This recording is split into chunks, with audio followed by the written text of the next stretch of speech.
Imaginez, chers frères et sœurs, ce que cela a dû être ce jour terrible à Bajor, lorsque la fureur de la nature s'est abattue sur nos familles. Alors que beaucoup ont couru désespérément pour tenter de se protéger de la tempête, d'autres n'ont tout simplement pas pu suivre le rythme de la tragédie. Les enfants, fragiles et effrayés, ont été emportés par le courant comme des feuilles au vent. Les plus âgés, avec leurs jambes tremblantes et leur cœur lourd, pouvaient à peine bouger alors que l'eau montait impitoyablement. Souvenez-vous de ce premier avertissement, lorsque le ciel s'est soudainement assombri et que le vent s'est mis à hurler comme un animal blessé. Ce n'était pas le moment d'hésiter, mais beaucoup pensaient encore qu'il serait temps de se sauver.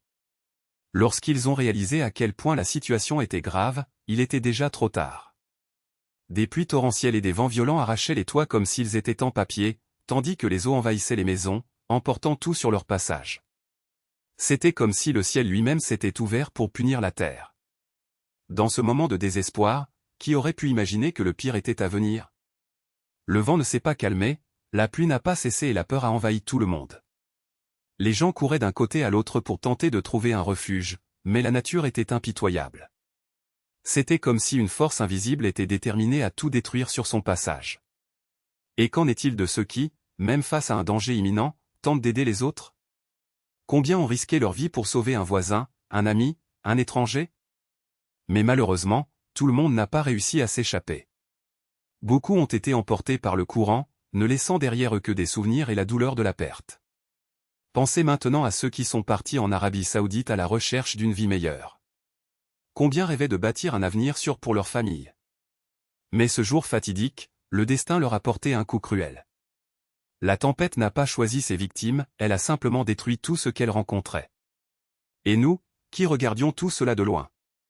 En avons-nous fait assez? Nos prières et nos actions ont-elles été suffisamment sincères pour protéger ceux que nous aimons? Il est temps de réfléchir à nos attitudes et de demander pardon à Dieu pour nos échecs. Rappelez-vous, frères, que la vie est fragile et éphémère. Un jour nous sommes ici, le lendemain nous pouvons partir sans prévenir. Il est donc essentiel que nous soyons toujours préparés, tant spirituellement que matériellement. Nous ne pouvons pas prédire quand surviendra la prochaine tempête, mais nous pouvons nous préparer à y faire face. Demandons à Allah de nous donner la force et la sagesse pour surmonter les défis que la vie nous réserve. Qu'il protège nos familles et nous guide sur le bon chemin. Que nos prières soient entendues et que nos actions reflètent la bonté et la miséricorde qu'il nous a enseignées. Et surtout n'oublions pas ceux qui sont partis. Que leurs âmes trouvent la paix et que leurs familles trouvent le réconfort en Dieu. Puisse ce triste épisode nous servir de leçon et nous motiver à être meilleurs, plus solidaires et mieux préparés aux défis à venir. Que Allah nous bénisse et nous protège, aujourd'hui et toujours. Amen. Et n'oublions pas, frères et sœurs, que chaque larme versée, chaque prière murmurée et chaque geste de foi sont des signes de la miséricorde divine qui nous entoure. Que Allah, dans son infinie sagesse, transforme nos douleurs en force, nos doutes en certitude et nos faiblesses en résistance. Qu'il nous accorde la patience d'endurer les épreuves et la gratitude de reconnaître ses bénédictions, même dans les heures les plus sombres. Rappelons-nous que, tout comme la pluie purifie la terre, nos supplications purifient nos cœurs. Que chaque pas vers la maison d'Allah soit un acte de dévotion, que chaque parole prononcée en son souvenir soit un baume pour nos âmes et que chaque moment de réflexion nous rapproche de lui.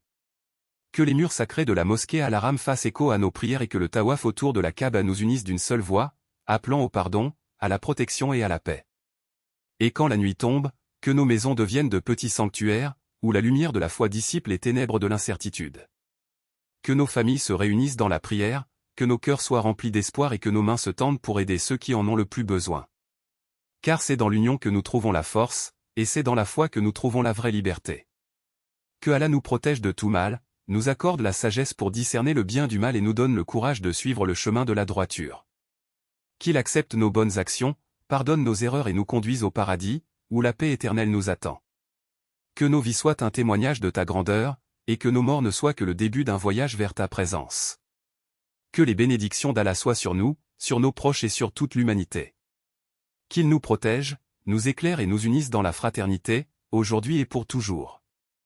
Amen.